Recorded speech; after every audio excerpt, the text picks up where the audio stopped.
Hello, bonjour, bonjour, soyez la bienvenue, shalom dans vos maisons. Je prie que le Saint-Esprit puisse bénir quelqu'un aujourd'hui au travers de ce message que je vais apporter. Aujourd'hui, le Seigneur m'a demandé de nous encourager, mais surtout de prier afin que les montagnes d'opposition, les montagnes qui sont élevées dans nos vies puissent se déplacer, que ces montagnes-là s'aplanissent. C'est la parole que le Seigneur m'a donnée, j'ai médité là-dessus et j'ai été encouragée. Et je voudrais comme ça, au travers du message d'aujourd'hui, encourager quelqu'un, voir quelqu'un quelque part remporter une victoire sur une montagne. Alors, c'est quoi une montagne? La montagne, c'est quoi? La montagne, elle peut représenter les obstacles, les situations dans nos vies qui sont compliquées, c'est-à-dire tu as tout essayé, c'est-à-dire tu as essayé tout ce que tu pouvais. Tu as utilisé toutes les ressources nécessaires. Ton intelligence n'a pas renversé la montagne. Ton argent n'a pas aidé à renverser la montagne. Tes connexions n'ont pas pu déplacer la montagne. La Bible dit, qualité montagne comme ça, il n'y a que Dieu pour les aplanir. Et aujourd'hui, le Seigneur va aplanir les montagnes qui s'opposent à vos vies. C'est de ça que nous allons parler. Fait que allez-y chercher une amie. J'aime lorsque vous écoutez ces émissions en famille avec des belles-sœurs, des cousins, des cousines, la voisine. Moi, j'aime toujours inviter la voisine. Donc, pardon, appelez la voisine, envoyez à vos contacts, à vos collègues. Quelqu'un sera béni parce que je suis sûre que nous avons tous des montagnes. Quelqu'un qui va dire, soit tu es sorti d'une montagne, mais quelqu'un qui va dire qu'il n'a jamais rencontré situation difficile dans la vie, là, cette personne est ment. Et les montagnes peuvent être maladie chronique qui est sur toi. Ça peut être pauvreté qui est sur toi juste quand tu as tout fait. Tu travailles, l'argent finit, ça, tu ne sors jamais de la même condition. C'est ça, montagne. Et Dieu dit qu'il va les aplanir. Cherchez les voisines, venez en famille. Nous allons commencer. Seigneur, je te bénis pour ce moment glorieux. Merci pour cette parole puissante. La Bible dit que ta parole court avec vitesse. Que cette parole que tu as mise dans mon cœur aujourd'hui puisse courir avec vitesse sur toutes les nations qui me regardent et qui vont écouter ce message. Et que la promesse de ton esprit actionnée dans cette parole accorde la délivrance et la liberté dans le nom de Jésus-Christ de Nazareth. Reçois la gloire, reçois les honneurs. Merci d'être un bon Dieu. Merci parce que tu mènes nos combats et tu ouvres les portes que personne ne peut fermer dans nos vies. Reçois toute la gloire. In Jesus' name. Amen. Le Saint-Esprit est là, je suis prête. Avant de commencer, pardon. Je vais le dire, je dois le dire. Vidéo aussi, prends la résolution de partager. 1. 2, tu t'es pas abonné, il ne faut pas zapper la page. Ma soeur, mon frère, pardon, clique, abonne-toi. Plus on a des abonnés, ça nous aide. On veut la visibilité. Le Seigneur dit, il nous donne des nations en héritage. Et nous voulons que ce message soit écouté dans plusieurs maisons, que d'autres familles soient bénies. Donc, pardon, clique seulement forward, comme on dit en anglais, et clique la petite cloche de notification. De cette manière, tu ne vas pas rater nos émissions. Allez, on commence. Prenez vos Bibles. On va se baser sur un verset. Et c'est ce verset, j'ai médité là-dessus la semaine dernière. Ça m'a fait un grand bien, je vous assure. Après des temps de prière, je suis sortie de là. Yes, God, prête et j'ai renversé quelques montagnes. Je reviens avec des témoignages. Alléluia. Alors, l'étude d'aujourd'hui, notre verset d'appui se trouve dans le livre de Zacharie. Zacharie chapitre 4, nous allons lire du verset 6 au verset 8. Je lis la parole de Dieu. Alors, il reprit et me dit, ça c'est l'ange de Dieu qui s'adressait à Zacharie. Alors, il reprit et me dit, c'est ici la parole que l'Éternel adresse à Zorobabel. Ce n'est ni par la force, ni par la puissance, ni par la force, mais c'est par mon esprit, dit l'Éternel des armées. Qui es-tu, grande montagne, devant Zorobabel? Tu seras aplani. Il posera la pierre principale au milieu des acclamations. Grâce, grâce pour elle. La parole de l'Éternel me fut adressée en ces mots. Dans certains passages, ce sera jusqu'au verset 9. Les mains de Zorobabel ont fondé cette maison et ces mains l'achèveront. Tu sauras que l'Éternel des armées m'a envoyé vers vous. Je bénis la parole de Dieu. Alléluia.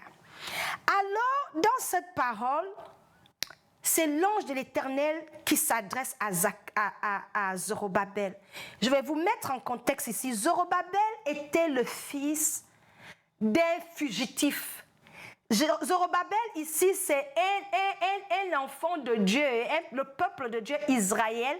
Ils étaient en captivité à Babylone, parce qu'il faut comprendre le contexte. Donc, ils étaient en captivité à Babylone pendant 70 ans, dans captivité là même. C'était pauvreté, souffrance. Quand tu es réfugié quelque part, tu n'es pas dans ton pays, tu es sous oppression, c'est galère, misère, c'était dur. Ils sont restés là-bas 70 ans. Là, Dieu les a sortis de captivité. Ils reviennent maintenant à Jérusalem. Ils reviennent à Juda. Ils reviennent chez eux. Ils rentrent chez eux. Donc, ils veulent commencer un projet pour s'établir, s'installer. En fait, quand vous rentrez maintenant de retour chez vous, retour au village, retour au pays. Tu reviens, tu veux t'installer, tu veux faire les choses. Donc là, lui, il voulait maintenant construire. Il a entamé un projet de construction. L'opposition qu'il a eue, l'opposition s'est levée parmi même les gens de sa maison. C'était, tu ne vas pas faire projet là, ça ne va pas arriver. Donc ça s'est élevé devant lui comme une montagne. Et le gars ne savait pas quoi faire. La Bible dit que Dieu a envoyé son ange rapidement, dit Zorobabel, Zorobabel, s'il te plaît, écoute ici. Montagne, tu vois là. Projet-ci, ce n'est pas la puissance, ce n'est pas la force, mais ce sera l'Esprit de Dieu. D'où le premier point que je t'ai dit déjà, écrit premier point. Les gens qui aiment prendre les notes, vous savez, au lycée, on souligne, on écrit au bic rouge. Ça, c'est la partie, tu mets bic rouge comme ça, tu soulignes. Premier point pour la délivrance, pour que tu sortes de la montagne que tu vis là. Dieu m'envoie te dire que cette montagne-là, qui est coincé dans ta vie comme ça, qui te met dans un système d'embargo, tu n'avances pas, rien ne se passe. Tu as tout fait, rien ne se passe. Dieu m'envoie te dire que cette montagne-là va se déplacer par la puissance du Saint-Esprit. Donc ça, c'est le verset 6. C'est la première instruction du Seigneur qui sera ton premier point de prière. Tu vas dire à la montagne que toute montagne que tu expérimentes dans ta vie, d'où la force physique n'a pas pu déplacer. Tu as fait tous les efforts, tu as utilisé toute l'intelligence, tu as cassé ton cerveau, fouillé pour la solution. Rien ne se passe. Dieu dit que ça va se déplacer par son esprit. Donc, dans cette première partie, je veux que tu envisionnes et que tu saisisses que Dieu m'envoie te dire aujourd'hui que la situation dans laquelle tu te trouves, où ta force n'a pas pu changer la situation, où les docteurs n'ont pas pu intervenir, où tes ressources n'ont pas pu t'aider, où les gens n'ont pas pu t'aider, aucune force n'a pu trouver, tu n'as pas trouvé solution. Dieu dit c'est à ce niveau-là que ça là, il n'y a que son esprit. Parce que là où les hommes échouent, l'esprit de Dieu n'échoue jamais. Et Dieu soutient sa parole, ce qu'il dit. Dieu soutient ce qu'il dit. Il l'accomplit par son esprit. Ça veut dire que ce que Dieu dit, ce que Dieu te dit aujourd'hui, il va l'accomplir dans ta vie par son esprit. Et Dieu te dit aujourd'hui que les montagnes inébranlables qui s'opposent à ta destinée vont être ébranlées aujourd'hui, plus par ta force, parce que tu as fait tes preuves, ça n'a pas marché. Tu as essayé tout ce que tu pouvais, ça n'a pas donné. Même tes ressources t'ont pas aidé, mais tu dois vivre avec cette montagne-là. Dieu dit que c'est mon esprit qui va l'ébranler, parce que Dieu soutient sa parole par la puissance de son esprit. Ce qu'il dit, son esprit l'accomplit. Donc Dieu dit qu'il t'amène la victoire sur la montagne que tu vis et c'est son esprit qui va l'ébranler au nom de Jésus. Deuxième point dans cette histoire, on va lire le verset 7. Le verset 7 dit ceci. Qui es-tu, grande montagne, devant Zorobabel? Dans notre deuxième point, bic rouge, tu vas défier la montagne. Pour certains, tu m'écoutes aujourd'hui, tu as une montagne, c'est peut-être maladie. Tu connais le nom de la maladie. Tu vas défier la maladie. Là où tu vois Zorobabel, tu mets ton nom. Tu vas dire à la maladie, qui es-tu? Maladie, cancer, devant, mets ton nom. Tu vas défier ton problème, tu vas challenger ton problème, tu vas questionner ton problème. Qu'est-ce qui te donne même la force, le droit? Qu'est-ce qui t'établit de t'opposer à moi?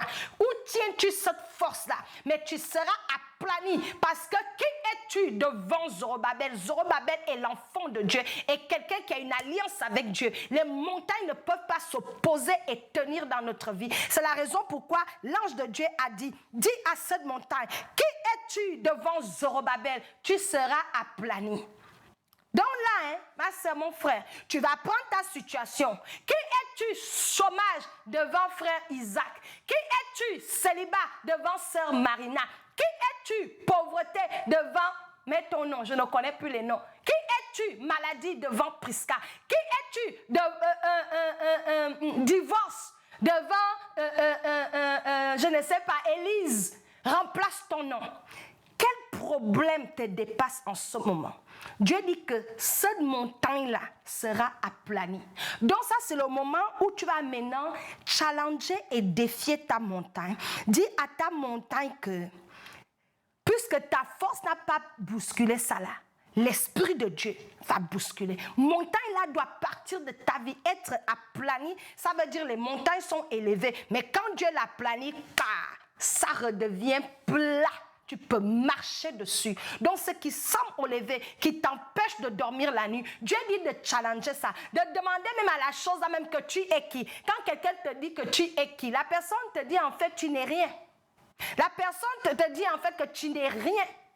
Donc, tu vas dire à cette montagne-là que tu n'es rien devant la puissance de l'Esprit de mon Dieu. Tu seras aplani. Donc, tu vas parler à ta montagne. Je vous dis bouche fermée, destinée fermée. Il faut confronter les montagnes. Donc, vous allez vous adresser à cette montagne devant, en utilisant ces mots, en les questionnant, en les appelant, en disant qu'ils n'ont pas de vigueur, en disant à la montagne que tu vis, aux problèmes que tu endures, aux difficultés qui t'empêchent de dormir aujourd'hui, les esprits de tourment, tout ce que tu peux traverser qui semble que tu ne sais plus quoi faire, il n'y a plus rien à faire, tu as tout essayé, mais ça y est dans ta vie comme ça. Il faut challenger ça et questionner la chose. Qui es-tu devant Dieu? Rien du tout. Notre Dieu est élevé de tout. Il est au-dessus de tout. Et il peut toutes choses. Donc la situation que tu vis n'est pas plus grande que le Dieu que tu sers, le Dieu en qui tu crois, le Dieu que tu vas invoquer aujourd'hui. Son esprit est plus puissant que toutes les montagnes qui se lèvent devant toi. Maintenant, la troisième partie pour finir, et j'aime vraiment cette partie-là, c'est le verset 9. La parole de Dieu dit, les mains de Zorobabel ont fondé cette maison. Ses mains l'achèveront. Et tu sauras que l'Éternel des armées m'a envoyé vers vous.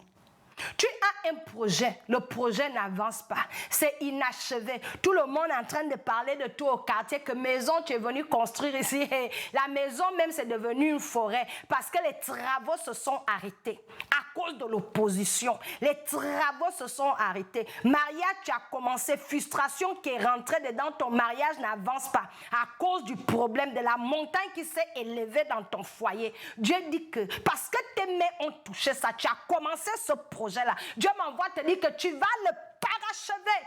Tes mains se sont impliquées dans cette affaire. Tu as impliqué ton nom. Tu as mis ta signature que ce mariage-là, c'est pour le meilleur et pour le pire jusqu'à Dieu, que ce que Dieu vous sépare. Où viennent les crises? Tu vas parler à la montagne, aux situations de crise dans ton foyer. Tu vas dire, parce que j'ai mis mon nom, j'ai signé, ce mariage va fonctionner par l'autorité du nom de Jésus. C'est une maladie que tu as. Tu vas parler à la maladie. C'est mon corps que tu as touché. Tu vas partir par la puissance du nom de Dieu. Parce que Dieu dit que ce qu'on a commencé là, il dit on va le parachever. Il dit Zorobabel a commencé ce projet. Donc malgré l'opposition, malgré la stagnation, tu vis une situation, tu es stagné. Stagné même, ça ne progresse pas. Tu prends un médicament, ton corps ne répond même pas aux médicaments qu'on te donne. Mais ton corps va recevoir la guérison, va répondre aux stimulus, aux médicaments, à ce que tu es en train de faire pour débloquer. Dieu dit que ça va répondre. Parce que Dieu dit ici, la montagne sera aplanie et Zorobabel qui a commencé ce projet va la mener jusqu'au bout. Et on va crier avec acclamation, grâce, grâce, grâce, faveur, faveur, faveur. Elle a terminé ce qu'elle a achevé. Ce que le diable voulait faire a échoué. La personne a été guérie. Parce que Dieu veut que les montagnes s'aplanissent dans nos vies pour que son nom se glorifie et qu'on devienne des témoignages vivants à la gloire de son nom. Alléluia. Donc c'était ça le message d'aujourd'hui. Ce que nous allons faire, nous allons prier. Le Dieu qui a fait grâce, qui a parlé à Zorobabel pour lui dire que montagne de difficultés tu expériences là, la stagnation dans laquelle tes travaux n'avancent pas, maison tu as commencé, ça n'avance pas. Dieu a envoyé l'ange pour dire à Zorobabel, ne t'en fais pas, je rentre en jeu. Ce n'est plus ta force, ce n'est plus ton habilité, ce n'est plus ta capacité. Là où ça n'a pas marché, où tes forces t'ont abandonné, mon esprit va rentrer en jeu pour te donner la grâce de parachever ce que tu as commencé, pour te donner la victoire dans cette montagne. Et mon Saint-Esprit va aplanir cette montagne et nous allons te donner une victoire inévitable au nom de Jésus. Donc je vais prier. Les points de prière que je vais vous laisser avec, vous allez demander vous-même au Saint-Esprit d'intervenir dans votre situation. Dis Seigneur, si tu l'as fait pour Zorobabel, tu as aplani sa montagne, viens aplanir la mienne. Demande à Dieu d'intervenir dans ta situation. Défie le problème que tu vis. Parle à ce problème.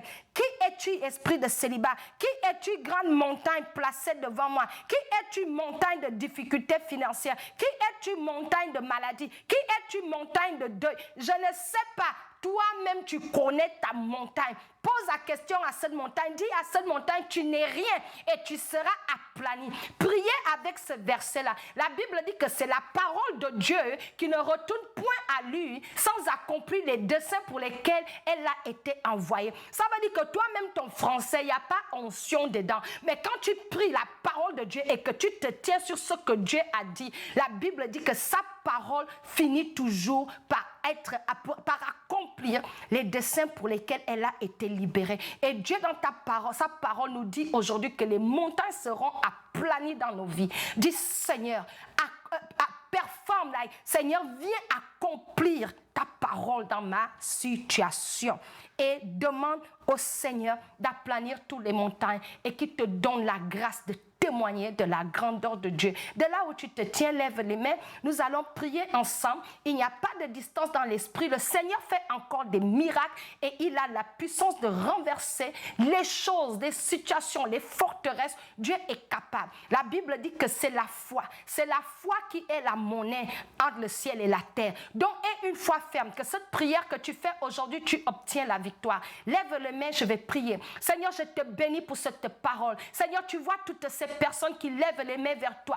Nous venons, Seigneur, par ta parole et par le nom suprême de Jésus-Christ de Nazareth et nous déclarons et nous décrétons que toutes les montagnes, Seigneur, qui s'opposent à nos vies vont s'aplanir aujourd'hui. Dans le nom de Jésus, nous renversons les montagnes de difficultés, les montagnes d'opposition, les montagnes de maladies chroniques, des maladies héréditaires dans nos corps, dans nos vies. Nous renversons les montagnes de divorce, montagnes de célibat, montagnes de stérilité. Qui es-tu, grande montagne de stérilité dans la vie des enfants de Dieu? Tu seras aplani aujourd'hui au nom puissant de Jésus. Qui es-tu, montagne de pauvreté dans la vie des enfants de Dieu? Tu seras aplani par l'autorité du nom de Jésus-Christ de Nazareth. Seigneur, lève-toi et manifeste-toi glorieusement dans chaque vie. Que les mains qui se sont levées, Seigneur, aujourd'hui, qui sont élevées aujourd'hui vers toi, que ces mains reçoivent de toi, Seigneur, la faveur de Zorobabel, la faveur d'obtenir la victoire devant la montagne, Seigneur, auquel ils font face aujourd'hui, dans le nom de Jésus-Christ de Nazareth. Reçois la gloire, Seigneur, la louange et l'honneur. Nous te faisons confiance, Seigneur, pour une victoire totale et complète. Et nous bénissons ta parole. Merci pour ton Saint-Esprit qui renverse les situations insurmontables de nos vies. Merci d'aplanir chaque montagne aujourd'hui même. In Jesus' powerful name I have prayed. Amen. Soyez bénis. Amen.